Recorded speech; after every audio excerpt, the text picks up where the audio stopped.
apa kabar Anda semua? Kembali berjumpa dengan saya Hersman Arif bersama dengan Bung Rocky Gerung dari Rocky Gerung Official.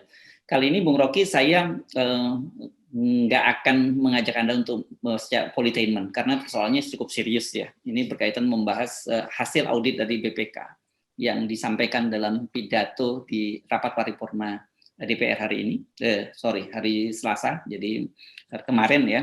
Dan yang sangat mengejutkan adalah pernyataan atau kesimpulan dari Kepala BPK bahwa BPK mengkhawatirkan kemampuan Indonesia membayar utang. Ini saya perlu tegaskan, ini audit tahun 2020, Bung Rocky, bukan 2021. Nah, saya kira itu sinyal awal dari sebuah lembaga resmi negara, itu BPK. Tapi sebetulnya sinyal-sinyal lain juga setara dengan yang diucapkan oleh BPK itu. Sinyal dari ekonom-ekonom FNN terutama tuh. Ada Rizal Ramli, ada Antoni Budiman, yang dianggap oleh istana sebagai tukang kompor atau hoax.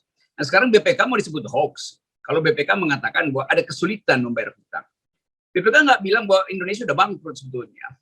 Ya tentu secara akuntan itu masih ada di situ hitungannya.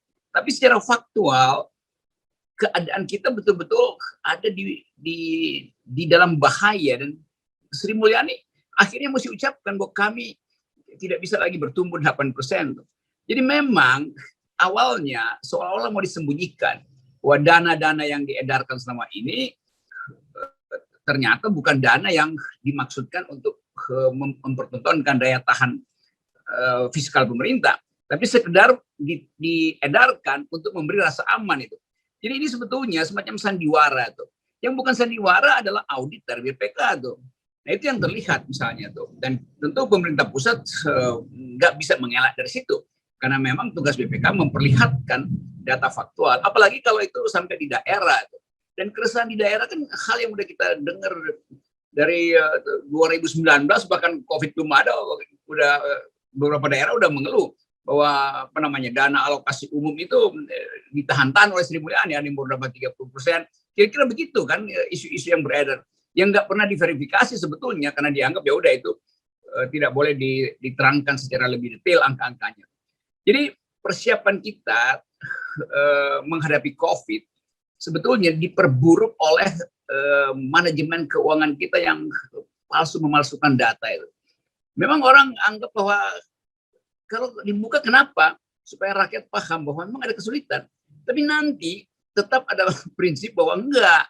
Secara undang-undang kita, pagu hutang kita itu belum melewati 30% aturan undang-undang. Ya memang itu soal di dalam keadaan normal. Tapi ini ada berbagai macam pemborosan, terutama di bidang COVID, yang memang orang rasakan, kalaupun anggarannya terbatas, tapi kalau kami dapat keadilan sosial, kami nggak akan cerewet, atau ekonom-ekonom kritis juga nggak akan secerewet sekarang.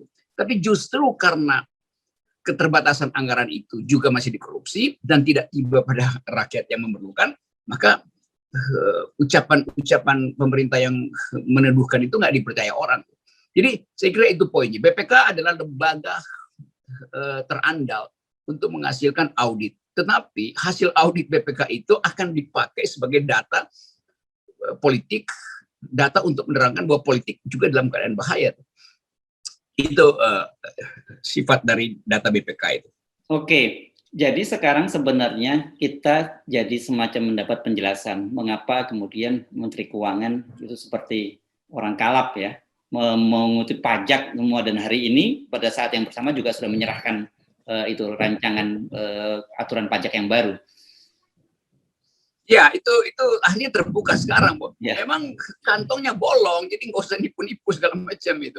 Karena itu kemudian kita tahu bahwa ya apapun yang sekarang dipikirkan oleh Sri Mulyani itu orang anggap bahwa ya udah ketahuan bahwa tadinya mau majaki sembako sebetulnya, tapi karena ketahuan logikanya terbaca, maka sekarang ngeles bahwa cuma yang premium. Ini nggak ada urusannya sebetulnya dengan kemampuan kita membayar pajak. Itu bukan soal kemampuan bayar pajak, tetapi keterus-terangan pemerintah bahwa selama ini berbagai macam pengeluaran yang seharusnya dianggarkan untuk rakyat itu lebih banyak yang dikorupsi itu, dan lebih banyak yang juga diedarkan dengan data yang palsu. Nah, data palsu sendiri udah korupsi kan. Nah, BPK tentu belum bisa masuk di dalam wilayah itu. Dia hanya mencurigai bahwa ada administrasi fiskal yang pelaporannya buruk. Kan cuma itu yang bisa diucapkan oleh BPK kan. Soal kriminalnya itu pasti bisa dipersoalkan terus melalui KPK segala macam. Tapi saya betul-betul ingin mengatakan bahwa kelihatannya pemerintah ingin tutupi segala macam boroknya. Padahal boroknya itu ada di depan mata kita. Dan itu yang bisa kita rasakan di dalam, kalau kita bertemu dengan seseorang, kita tahu bahwa daya hidupnya itu sangat terbatas. Dan kemampuan dia untuk bertahan nggak ada lagi. Jadi itu sebetulnya yang diperlihatkan oleh BPK. Mestinya pemerintah membaca data BPK itu sebagai protes sosial dari rakyat. Kan BPK itu menerangkan itu supaya rakyat mengerti bahwa keadaan kita buruk. Ya, bagaimana mungkin, apalagi yang bisa diucapkan oleh rakyat selain mengutip hasil BPK itu, kan itu sebetulnya kan. Jadi bacalah data BPK sebagai warning dari rakyat, bukan sebagai sekedar hasil audit negara. Ya, tadi Anda menyinggung soal daya tahan keuangan pemerintah daerah. Kan kita ini ada sekitar 500 lebih kota dan kabupaten, dan saya tadi mencermati pidato dari Kepala BPK juga menyatakan bahwa sebagian besar dari pemerintah daerah itu sangat bergantung anggarannya dari pemerintah pusat yang kita kenal dana alokasi umum kalau tidak salah. Saya jadi membayangkan kalau kemudian pemerintah pusat mengalami persoalan dengan keuangan, itu bisa seperti kayak efek domino efek tuh ke pemerintah daerah, Bung Rocky, dan itu menurut saya itu bisa jadi bencana. Ya, itu yang sudah berkali-kali kita dengar diterangkan bahwa sampai di daerah nggak ada kerjaan itu. UMKM itu 60 juta UMKM itu setengahnya itu udah mati, setengahnya lagi itu nggak ada orderan, setengah lagi dari yang ada orderan itu nggak bisa minjam uang ke bank itu. Jadi sebetulnya daya dukung ekonomi di daerah yang basisnya ada UMKM udah nggak ada tuh. Yang kedua adalah soal konsumsi yang berhubungan dengan pendapatan juga nggak ada. Yang ketiga adalah soal deindustrialisasi itu yang akibatnya pada PHK besar-besaran. Jadi memang seluruh faktor yang mau dipromosikan pemerintah udah nggak ada lagi. Karena itu kemudian ya sudah, sebetulnya kan konsekuensinya gampang. Saya Mulyani udah bilang nggak bisa bertumbuh, maka mestinya pemerintah bikin kalkulasi bahwa nggak bisa bertumbuh artinya nambah hutang kan, begitu kan? Itu berarti nego dengan DPR lagi itu. Karena gampang aja kan. Jangan lagi nanti diam-diam nambah hutang gitu. Padahal itu faktanya itu. Cuman itu jalan keluarnya kan, atau cetak uang itu berapa yang diperlukan, mungkin 2.000 triliun supaya beres satu kali beroperasi itu dengan konsekuensi inflasi segala macam. Tetapi soal-soal ini sebetulnya yang mau ditutupi pemerintah dengan menimbulkan kegaduhan baru soal 3 periode, soal sidang MPR segala macam. Dari awal kita tahu lah teknik-teknik semacam itu supaya publik dibikin frustrasi, berkelahi di wilayah politik, padahal wilayah sembako dia itu yang sebetulnya sedang disiksa oleh kebijakan dulu pemerintah. Ya, oke. Sekarang saya jadi paham gitu, mengapa Anda kelihatannya santai saja, banyak tertawa-tawa menghadapi isu 3 periode gitu, atau bahkan isu penambahan 3 tahun pemerintahan perpanjangan. Karena dengan fakta-fakta semacam ini tanpa ada upaya apapun itu otomatis bisa dibatalkan sendiri di tengah jalan. Kan? Itu kan selalu itu seluruh ambisi politik pasti akan dibatalkan oleh anggaran, oleh APBN. Jadi APBN kita akan membatalkan ide 3 periode itu. Kecuali ada semacam keajaiban, masih ada negara yang berbaik hati kasih loan misalnya, kan nggak bisa kan. Bahkan kalau kita minjam sekarang itu luar negeri tahu bahwa kita butuh, maka bunganya akan naik tinggi kan. Itu gampangnya begitu. Jadi terlihat betul bahwa herd stupidity ini juga berlaku di bidang politik sebetulnya, karena ada stupidity di dalam policy making itu.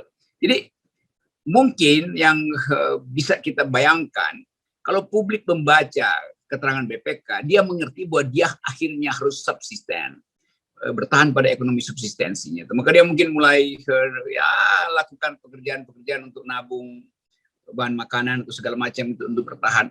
Apalagi kalau faktor COVID ini kita bikin ekstrapolasi itu 2023 sampai 2024, dia akan melampaui debat tentang 3 periode ini nih. Karena COVID nggak peduli lu mau 3 periode, mau 20 keturunan, kalau manajemen masih herd stupidity, si COVID akan terbang kian kemari itu. Jadi soal-soal semacam ini yang betul-betul kayak nggak ada dirigen di istana tuh. Jadi Jokowi nggak ngerti sebetulnya yang terjadi apa. Sri Mulyani bilang nggak bisa 8%, Airlangga bilang masih bisa 8%. Nah terus Jokowi ngomong apa gitu? Bagi 2 deh, 8 tambah 8, 16, bagi 2, 8 juga akhirnya. 8 apa? 8 plus apa 8 minus kan? Jadi inilah kalau presiden nggak ngerti apa sebetulnya yang sedang berlangsung pada bangsanya tuh. Dia hanya mengerti upaya-upaya sekelompok orang yang berupaya untuk membackup dia nanti kalau Lancer itu jangan ada yang mengganggu Presiden Jokowi. Jadi semua orang menawarkan jasa pada Jokowi sekarang, yaitu jasa perlindungan dia pasca dia berhenti memimpin. Dan itu yang sekarang lagi dibuat kantor-kantornya di seluruh Indonesia tuh, oleh Jokpro. Ya. Nanti Jokpro-nya juga jadi, satu waktu Jokpro itu juga kehilangan isi, lalu jadi warteg semua itu. Oke, kantor daerahnya. Ya, kita akan menunggu reaksi dari terutama pasar ya, kan kita sering nyebutnya begitu. Saya kira ini kan memang isunya isu elitis gitu. Publik agak sulit kan mencerna apa sebenarnya yang dimaksud dengan pemerintah, kemampuan pemerintah membayar hutang itu diragukan oleh BPK. Tapi pasar saya kira bisa langsung bereaksi nih, Bung Rocky. Ya itu reaksi pasar biasanya, atau dia capital gain, beli cepat-cepat lalu jual pada harga yang psikologis lalu dia kabur gitu kan. Atau dia betul-betul lakukan semacam ya profit taking yang sebetulnya dalam upaya untuk menjatuhkan Indonesia kan. Ini kan bisa dimainkan dari luar negeri kan. Kan investor asing juga udah lihat Indonesia udah mau jatuh, mending ambil keuntungan secepat-cepatnya dengan mempermainkan kurs misalnya. Jadi hal-hal semacam ini yang pasti terlihat. Kalau soal apa namanya itu capital flight udah berlangsung dari 1 semester lalu, perusahaan-perusahaan besar itu player internasional besar udah pada kabur kan. Deutsche Bank, Merrill Lynch, segala macam itu kan udah hengkang sebetulnya. Jadi gejala deindustrialisasi berlangsung, gejala pelambatan pertumbuhan ekonomi juga akhirnya tidak bisa dihindari lagi. Nah, 2 soal itu dibaca sebagai sentimen negatif oleh pasar, maka beramai-ramailah apa namanya itu hit the top of saham itu untuk kemudian kabur itu kan rumus kasino tuh. Ya, saya kira kali ini pemerintah tidak mungkin bisa ngeles lagi atau mencap sebagai hoax karena yang menyampaikan adalah kepala BPK dan BPK ini ada auditor resmi dari pemerintah ya, Bu. Kalau politisi kalau ekonom bisa disebut hoax, apalagi ekonom oposisi. Kalau BPS masih bisa main-main data itu. BPS kan itu soal persentase, jadi margin of error plus minus segala macam. Kalau ini kan nggak mungkin BPK itu pakai margin of error. Sehingga plus minus 3 yang 9 triliun itu nggak bisa, karena ini angka akuntansi, nggak boleh ada 0,0 sekian di belakang desimal aja mesti diucapkan. Jadi betul-betul sinyal dari BPK itu memberitahu bahwa rezim ini sudah dalam keadaan memburuk, atau biasanya kita sebut the beginning of the end. Jadi permulaan dari pengakhiran itu sudah sedang berlangsung. Jadi angka itu adalah angka yang kemudian kalau namanya ini buzzer paham, itu mesti mereka tahu bahwa ini sebetulnya oscillating itu udah nah lagi dot. Oke, Bung Rocky, tapi bagaimanapun juga ini kan ketika ada persoalan pada keuangan pemerintah, itu dampaknya ini pada kita semua, pada rakyat semua ya. Jadi tentu ini juga warning alarm buat kita untuk bersiap-siap menghadapi kemungkinan yang terburuk. Gitu. Betul, dan kemungkinan yang terburuk juga sedang disiapkan oleh kementerian-kementerian yang tugasnya adalah merampok dan berbisnis dengan COVID itu juga lagi berupaya untuk panen terakhir. Jadi kita tahu akal-akalan itu juga dipakai sebetulnya oleh kekuasaan untuk nabung apa? Nabung duit recehan tentu dari rente-rente kecil dalam upaya untuk menggaji relawan-relawan. Kan menteri-menteri sekarang beternak relawan. Nah, dia perlu dikasih makan tuh. Nah, dari proyek-proyek COVID inilah diambil duit kecil itu. Ya. Karena memang datanya itu data audit, lagi kembali ke audit, disebutkan ada dana COVID 9 triliun nilainya yang disebutnya tidak memadai. Nah, kita nggak tahu ini bahasa akuntansi negara itu apa yang dimaksud dengan tidak memadai. Ada dananya disebut 9 triliun.